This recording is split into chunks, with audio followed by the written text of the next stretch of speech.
silakan masuk. Benar dengan Pak Tabah, Pak? Ya, betul. Saya Zulhairuddin, Pak. Oh, Pak Zulhairuddin yang kemarin itu konfirmasi pada saya. Iya. Oh iya, silakan duduk Pak Zul. Iya, makasih Pak. Ya. Oke, baik Pak Zul. Kalau boleh tahu kesini naik apa ya? Naik motor, Pak. Oh, naik motor sendirian? Enggak, ada sepupu di depan, Pak. Oh, sepupu. Iya. Sepupunya nggak diajak masuk? Oh, enggak Pak, enggak apa, dia katanya di luar aja gitu. Oh, jadi nggak keberatan temannya nunggu di luar? Oh, enggak apa, sepupu Pak, sepupu saya. Oh, sepupu. Memang kebetulan ataupun memang ingin ngajak sepupu itu apa itu alasan Pak Zul ngajak sepupu? Kenapa Pak Zul nggak sendirian ke sini? Awalnya sih saya bingung mau ngajak siapa Pak. Kalau sendiri saya takut kenapa di jalan. Kayaknya saya ajak sepupu. Ya betul, itu kayak ada teman juga ya. Iya Pak. Kalau boleh tahu Pak Zul umurnya berapa ya? Umur saya sekarang 28 Pak. 28. Iya. Pekerjaan Pak Zul seharinya? Kalau sehari-hari saya di kebun Pak, tetap tukang kebun. Oh ya. Jadi Pak Zul itu kegiatan seharinya berkebun ya? Iya Pak. Kalau boleh tahu perkebunan apa Pak Zul? Kebetulan di dekat Jalan Petaling itu Pak. Ya. Ya ada kebun sawit lah, nggak banyak-banyak amat, ada 200-an batang. Emang Pak Zul ini aslinya dari mana? Asli saya dari Mentok Pak. Dari Mentok. Ya, cuman sudah lama di Pangkal saya Pak. Oh, dari Mentok itu di dekat mana itu tinggalnya? Di Tegalrejo Pak. Di situ ya. Memang asli kelahiran Mentok berarti? Iya Pak. Ya. Nah, kalau boleh tahu di Pangkal ini kegiatannya apa? Ya, orang rumah sih Pak, orang Pangkal. Oh, orang rumah. Iya. Sudah lama ya berumah tangga? Belum sih Pak, 3 tahun dan anak 1 Pak. Lumayan ini Pak Zul. Iya. Mantap Pak Zul. Oke. Pak Zul kesini kan kemarin sebelumnya kan sudah konfirmasi kepada saya di jauh-jauh hari.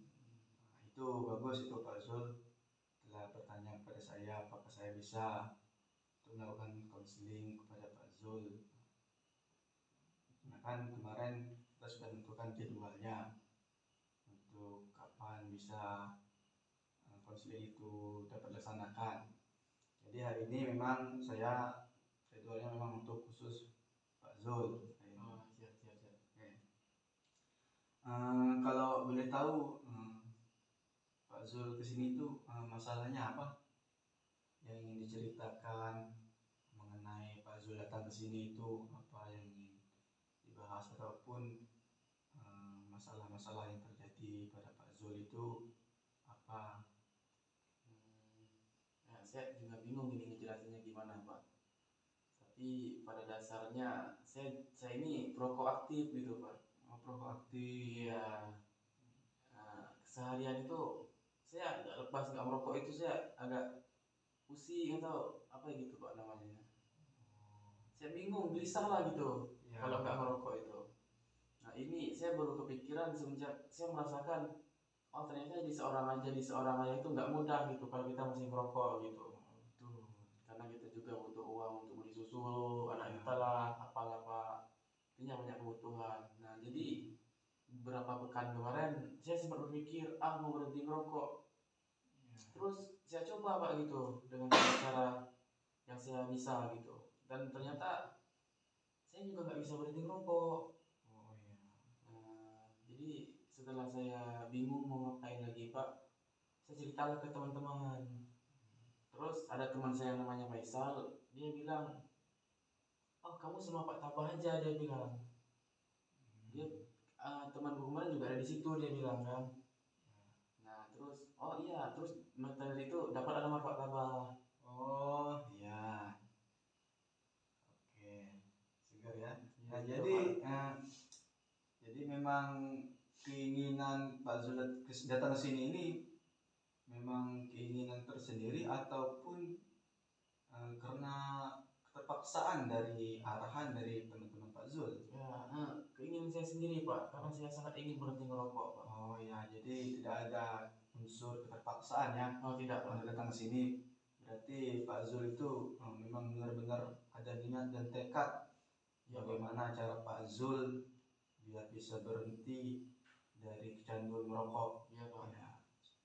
Kalau boleh tahu, Pak Zul itu merokok itu sejak kapan emangnya?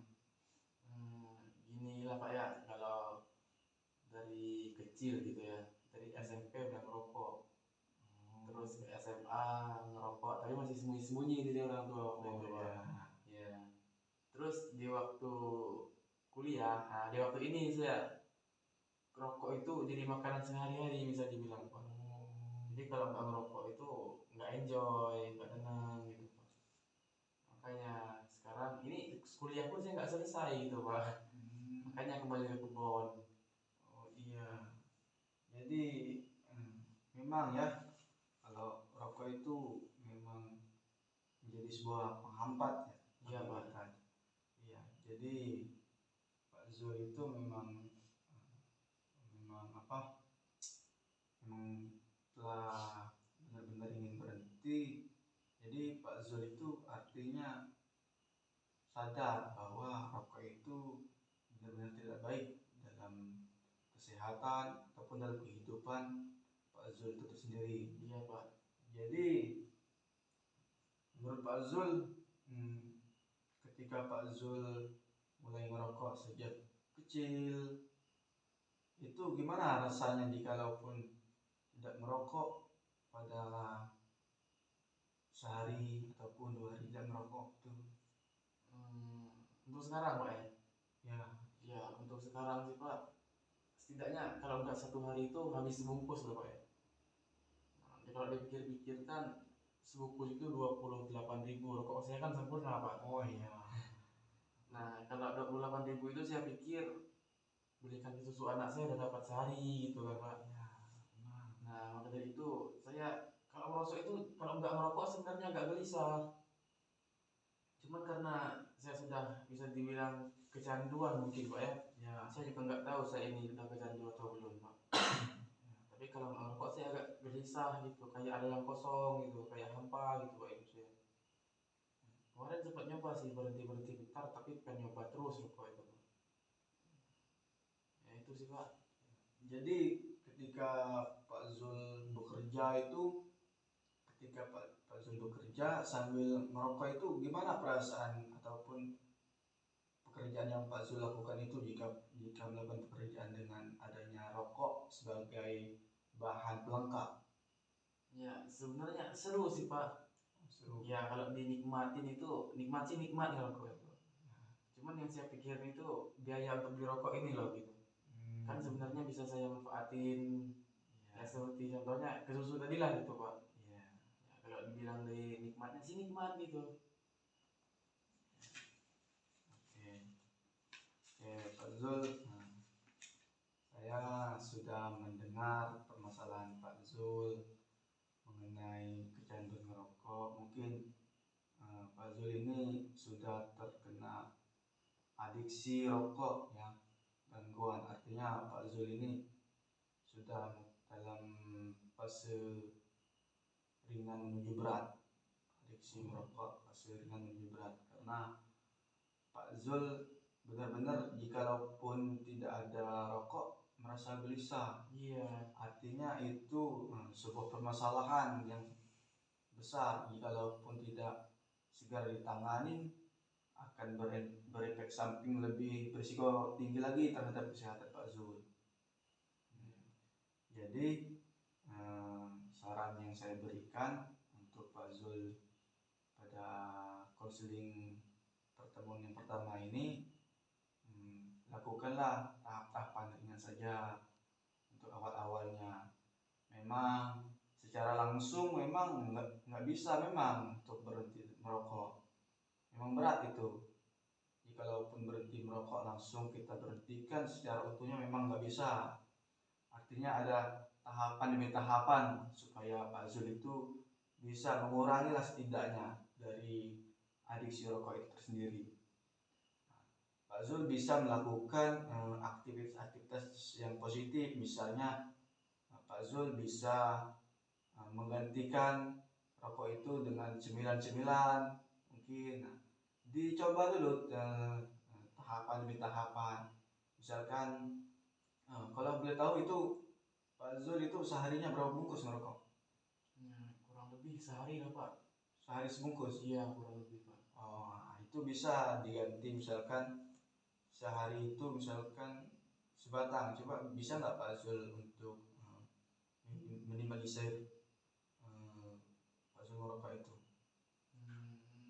Kemarin pernah nyoba sih Pak, nyoba 1 hari sebatang gitu Pak ya. Ya.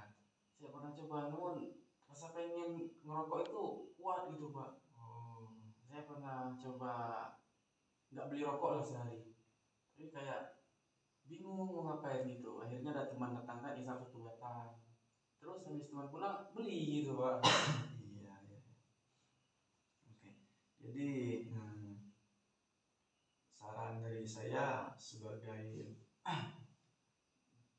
bahan Pak Zul untuk minimalisir kecanduan merokok Pak Zul boleh mencoba dengan berbagai macam hal-hal positif. Pak Zul boleh menggantikan rokok Pak Zul itu coba dengan cemilan-cemilan, bisa coba bila perlu Pak Zul coba dengan memakan permen. Di situ juga bisa minimalisir kecanduan rokok Pak Zul. Pak Zul ganti ketika Pak Zul merokok itu sehari 1 bungkus, dikesampingkan dengan makan permen ataupun cemilan-cemilan. Artinya Pak Zul bisa itu mengontrol tidak merokok step-step. Iya Pak. Mungkin untuk memakan permen bisa dicoba lah Pak ya. Saya pikir pun itu awal yang bagus ya, karena saya juga belum pernah coba itu Pak. Nah, itu tahap-tahapan awal ya. Oh iya Pak. Untuk cara minimalisir kecanduan merokok tersebut. Adapun tahap-tahap lainnya juga Pak Zul bisa melakukan mungkin olahraga seperti kalau boleh tahu Pak Zul itu olahraganya hobi apa? Kalau sekarang Pak ya? Ya. Kalau sekarang sih saya cuman olahraga di kebun itulah paling Pak, bercangkul. Cuman waktu sebelum berkeluarga dulu itu saya aktif main bola Pak. Itu main bola itu bagus untuk mengurangi ataupun minimalisir kecanduan merokok. Pak Zul juga boleh sambil berpulang dari kebun melakukan aktivitas olahraga sepak bola. Agar Pak Zul juga nggak selalu berpatokan di kebun juga, karena Pak Zul di kebun tadi kan ketika Pak Zul bekerja itu harus ada bahan pelengkap itu rokok. Di situ juga Pak Zul saling mengimbangi ataupun saling melakukan hal-hal lain selain berkebun. Itu melakukan aktivitas olahraga untuk sebagai salah satu cara untuk minimalisir adiksi rokok Pak Zul tersebut. Pak Zul boleh melakukan olahraga selepas dari melakukan aktivitas perkebunan, sore-sore misalnya kan. Itu juga bisa kan mengurangi Pak Zul untuk merokok. Di sisi lain mungkin itu sih tahap-tahapan ataupun langkah-langkah untuk mengurangi terlebih dahulu adiksi rokok Pak Zul. Lakukanlah makan makanan cemilan terlebih dahulu, seperti yang telah saya sampaikan tadi, makan permen misalkan, melakukan aktivitas olahraga. Iya Pak. Jadi tahapan itu dua dulu yang harus Pak Zul lakukan. Karena untuk berhenti dari rokok secara utuhnya ini memang belum nggak bisa, harus ada tahap-tahapan step by step lah untuk melakukan ataupun minimalisir kecanduan merokok tersebut. mungkin cukup ini Pak Zul, konseling kita pada pagi hari ini. Pak Zul nanti bisa lagi konseling berikutnya ke sini, untuk meminimalisir jam rokok Pak Zul. Iya Pak. Mungkin nanti untuk masalah konseling lanjutan nanti bisa saya konfirmasi kepada Pak Zul. Tadi kan sudah ada ya nomor handphonenya? Ya udah Pak. Ya nanti akan segera dihubungi kapan nanti akan ada tahap lanjutan untuk konseling. Iya Pak. Mungkin sampai di sini dulu Pak Zul ya. Iya Pak. Jadi ini udah selesai Pak ya? Ya. Iya Pak. Sudah selesai, kita cukupkan sampai di sini dulu ya. Iya Pak. Oke Pak Zul, terima kasih. Semoga bermanfaat ya. Iya Pak. Ini semua bisa, semoga nanti Pak Zul bisa terapkan dua tadi. Iya Pak. Ya. Udah kalau gitu saya pamit dulu Pak. Ya, ada subuh juga di situ. Ya. Makasih Pak Zul. Iya Pak, makasih Pak. Ya, hati-hati ya. Iya Pak.